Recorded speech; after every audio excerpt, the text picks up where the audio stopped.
Newsfirst, Newsline with Faraz Shaukat Ali. A very good morning to you. You're watching Newsline. As the theme of the show suggests, Faraz Shaukat Ali could not be here with us today. He has travelled overseas for a personal matter. However, I am here today, so nothing to worry. I will keep you updated for half an hour. If you have been following the story on the hijacked Sri Lankan ship, there is good news for you there as well, because the ship has been released, and this was confirmed to Newsfirst a short while ago by the Deputy Minister of Foreign Affairs, Dr. Harsha De Silva. Moving on to the subject that we are going to discuss today. We are going to discuss about the University of Colombo and the new faculties that have been introduced at the university for the betterment of the education sector of our country and for the betterment of our students.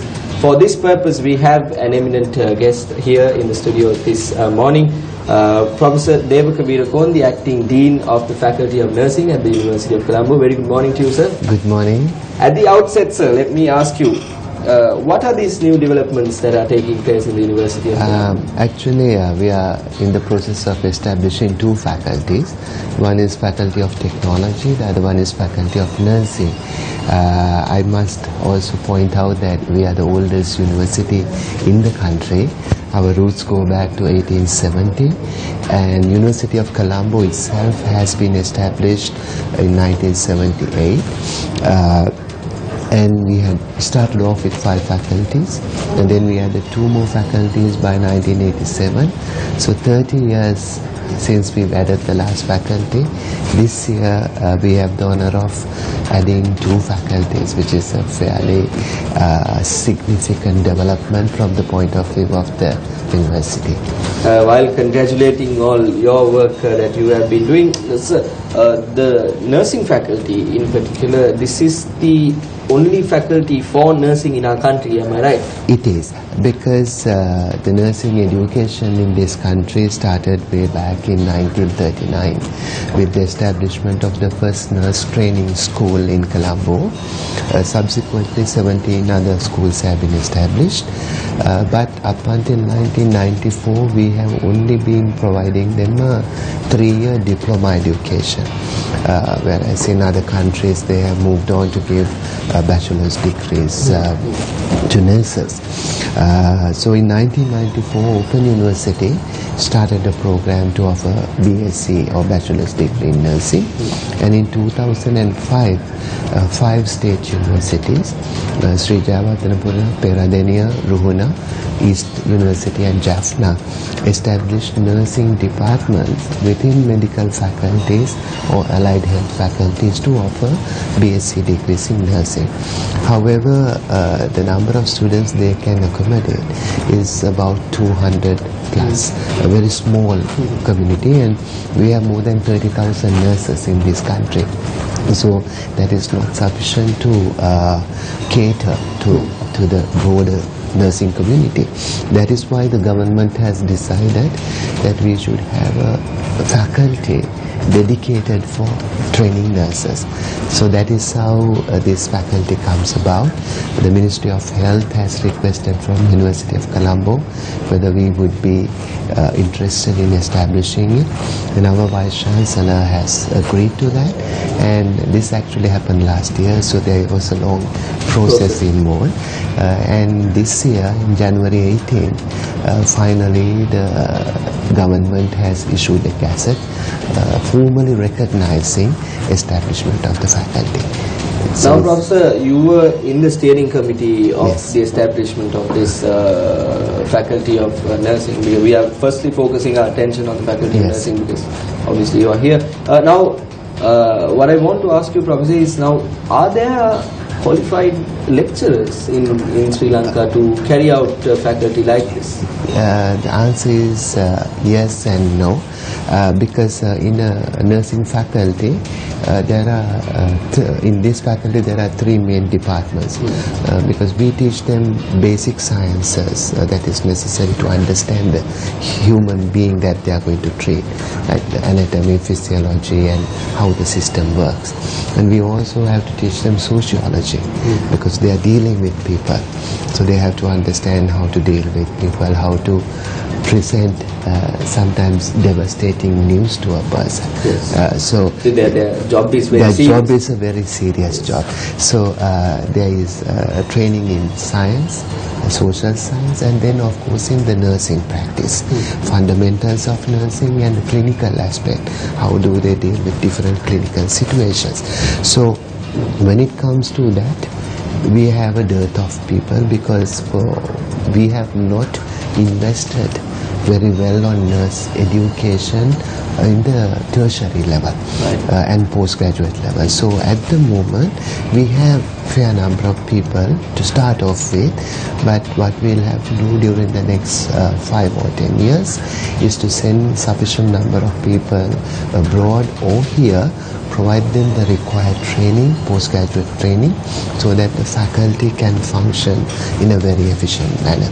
But we have enough to start off with, so I'm fairly confident about that. Now moving on from the lecturers to the students, Yes. how many students can be accommodated in this new faculty?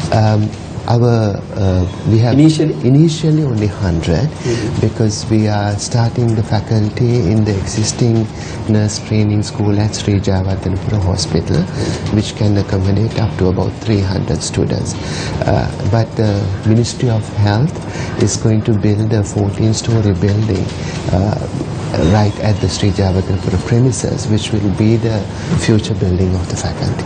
So when that building is going to be available, maybe within 2 years or so, we will be able to go for our full-scale operation, at which time we will be admitting 500 students to the faculty. So right now, there are 5 state universities accepting students. Their total intake is roughly about 250. So we can actually double the amount of people that can get education up to BSc nursing level in this country. So, sir, I want to quickly rewind a bit and focus on the job of a nurse. What exactly does it now? We know what a doctor does. We Yes. know why we go to a doctor. And sometimes one might have a question as to what a nurse does. Yes. What does a nurse do actually? Well, actually, the health services is a team game because the doctor's job is to diagnose diseases and treat them. In fact, there should be 2 strategies in the health sector. The main strategy should be to avoid people from becoming sick because you go to a hospital when you are sick. So at that point you have to be treated and released. But if we can stop people from, or most of these sicknesses can be avoided, especially non-communicable diseases, even communicable diseases if people are aware. So that is one aspect where you will have to create awareness among the broader society as to how to avoid things. But saying that, people do get sick. So when they come to an hospital, first you have to diagnose what the problem is. That is the main job of the doctor. And once they diagnose it, they will have to provide medication to overcome that. But in order to diagnose, you have to go through a series of testing. So there is a medical laboratory person that you never see in the hospital, but they are doing a very critical job. And then once the doctor assigns you a certain medication, then there's a pharmacist. So that person also has to have a training in pharmacology to give you the proper drug and so on. And then there are nurses who will be carrying out.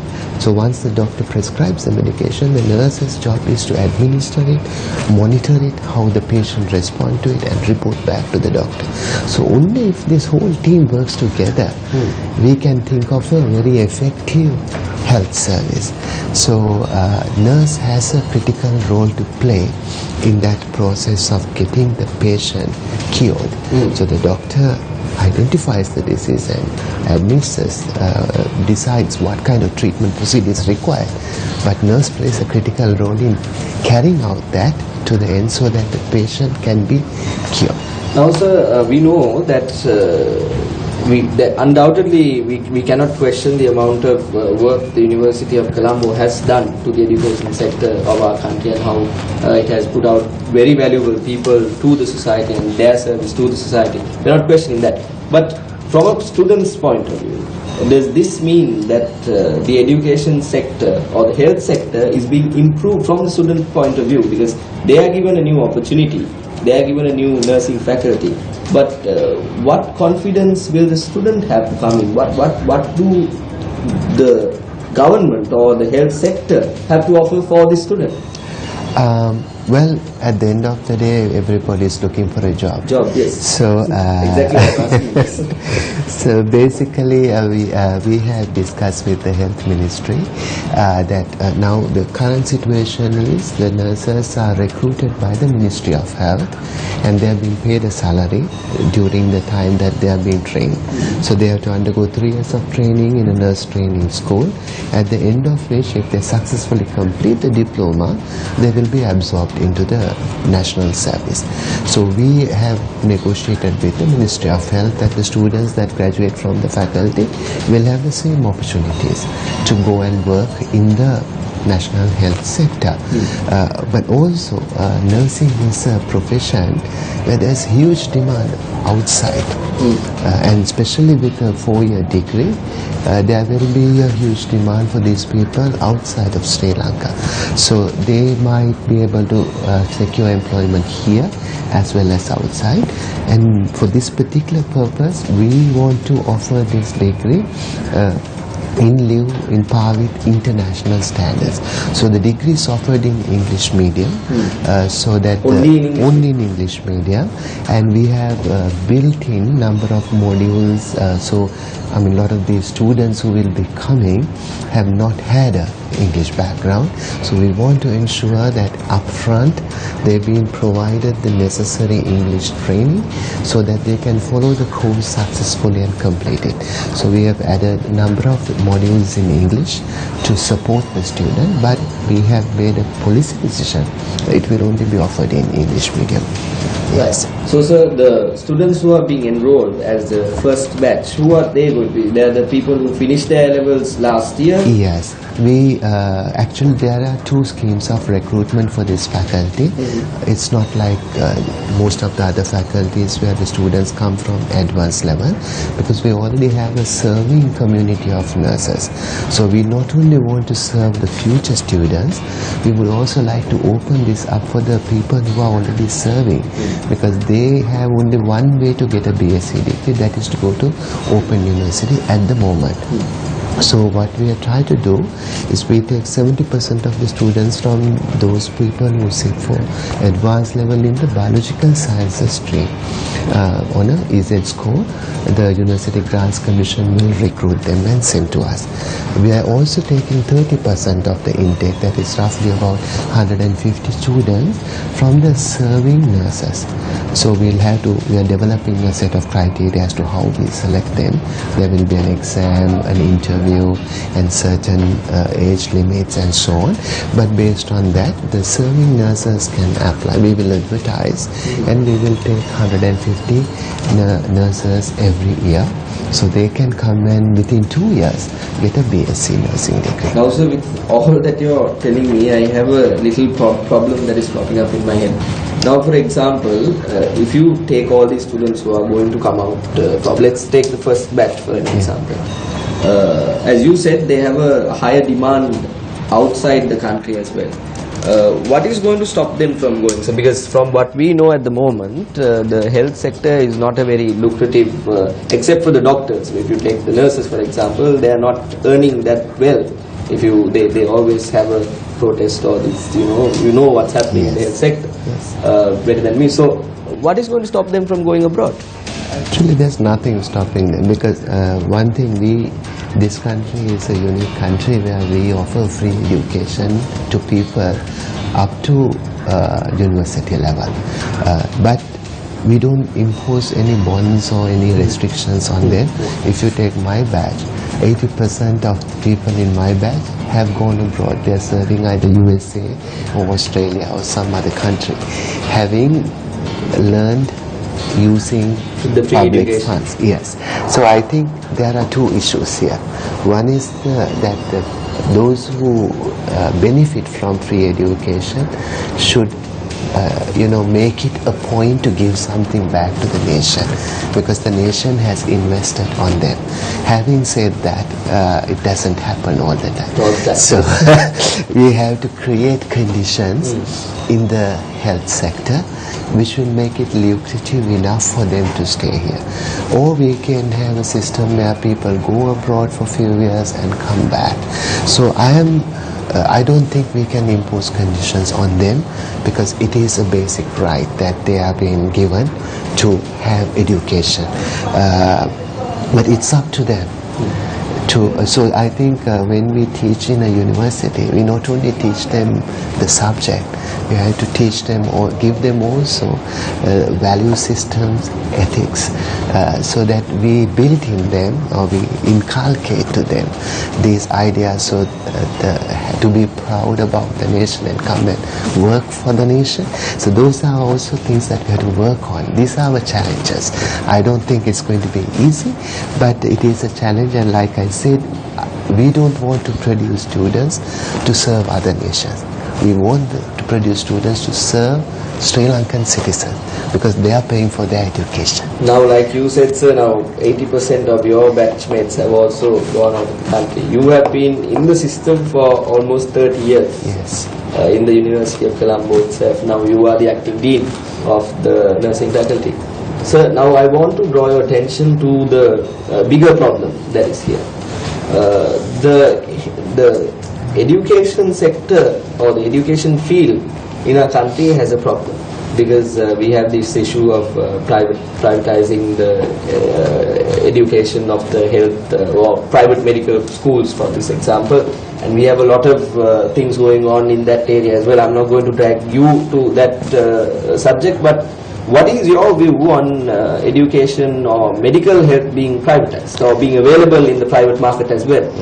It's not only an issue that pertains to medicine. It's yes. Everything is very important. I mean, I think the argument that is being built is that doctors deal with life. So that's a very important profession. But if you extend that argument, bus drivers deals with drive.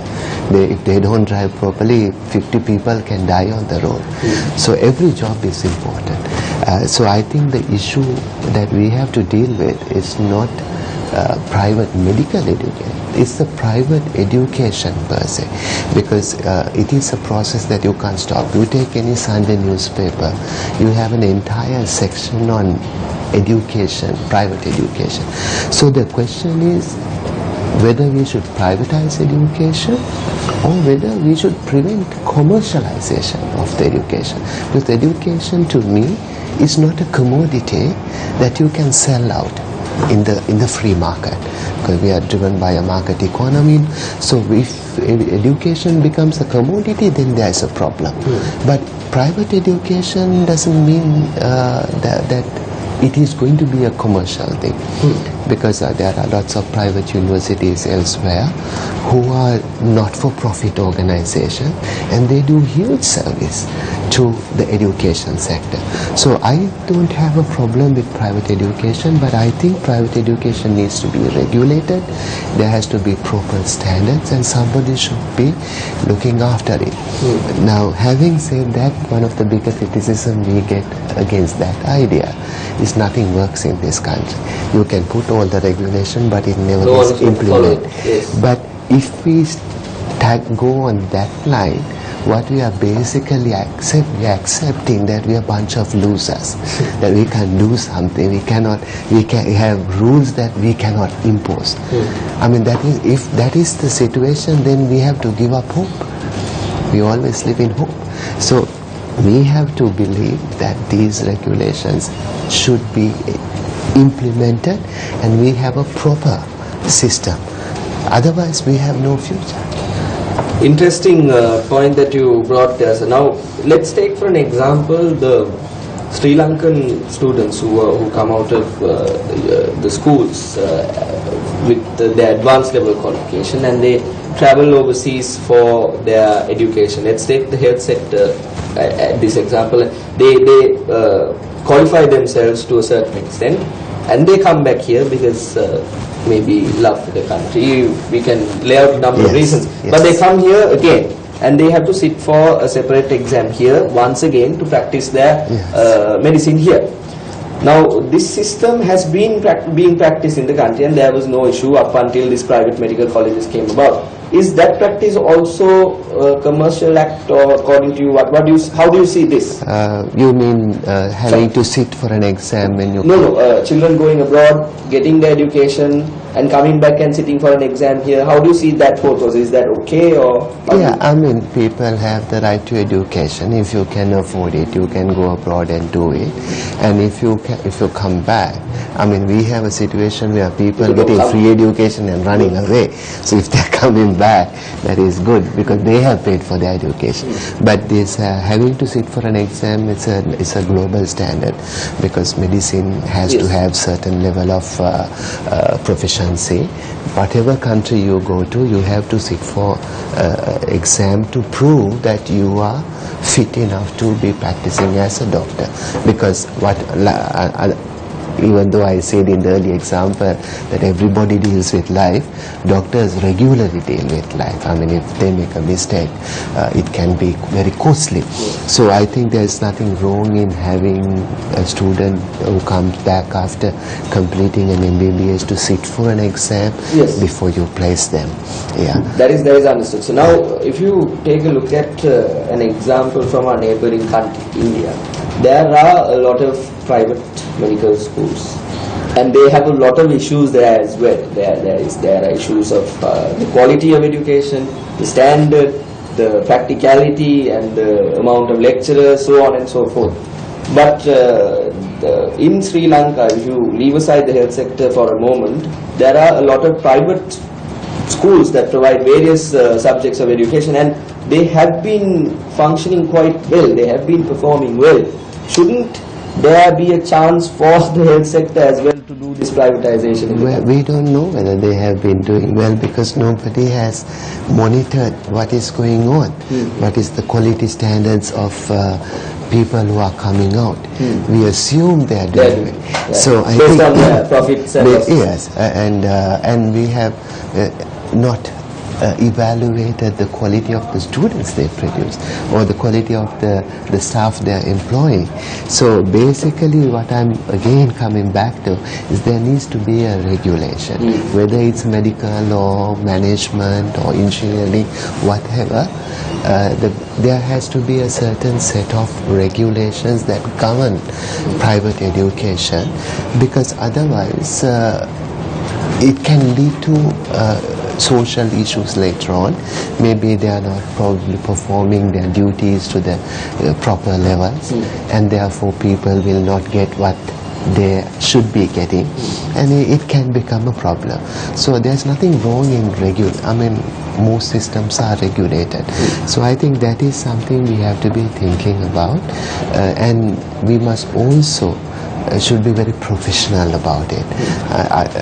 The argument that we are getting that okay, we can have regulation that we cannot enforce is because we lack professionalism when it comes to implementing it. So I think we have plenty of learned people here. We have the resources here to do that. It's just that we have to move to the next level and try to do things properly, because otherwise, if you look at why people are running away from this country, is because they say they go out to have better quality of life. Why can't we create those conditions here? Only way we can create it is that we move our practices to a more professional level, so that these conditions can be created. I have to ask you this question, because if I don't ask you this, I'll be failing in the whole discussion that we're having. Obviously, for you to come up with a new faculty or two new faculties at one of the most prestigious universities in our country would have been a very hard task. But how was the response that you got from the government with regard to all this? We had both of these initiatives we have taken on the request of the government. It's government policy. So the government has introduced a technology stream for advanced level students, and they have to be absorbed into the university system. So it's necessary for state universities to establish technology faculties. Likewise, the government wanted to establish the first faculty of nursing, and they have approached University of Colombo and asked whether we will take the lead in doing it, because we are the oldest university, so we have the pedigree, and in terms of ranking we are the #1 ranked university in the country. So naturally they have turned to the oldest and the most ranked university with the expectation that this faculty will live up to those standards and one day will be a great faculty that people would aspire or desire to be. So I think that was the expectation. So we have had full support from the government. In fact, for the nursing faculty, much of the funds actually come from the Ministry of Health. They are going to build the buildings and hand it over to the university. So I think the government has given a great deal of support to establish this. Yes. So how is the amount of, if I'm not sure if I'm asking this question correctly, but how is the amount of international participation in this? Is there international participation? Yes, it is. Actually, I must mention this, should I mention it earlier? The government of Sri Lanka, the Ministry of Health, received a grant from government of South Korea, where our counterpart was the Inje universities in South Korea. So their academics have been heavily involved in the development of the curriculum of this system, and they have also provided training. And this year the president of Inje University is coming to Sri Lanka, where he wants to sign an MOU with University of Colombo for further collaboration within the years to come, where we can bring their academics to teach here, maybe send some of our academics there for training. So there is international collaboration, and the university, once we establish this, we are already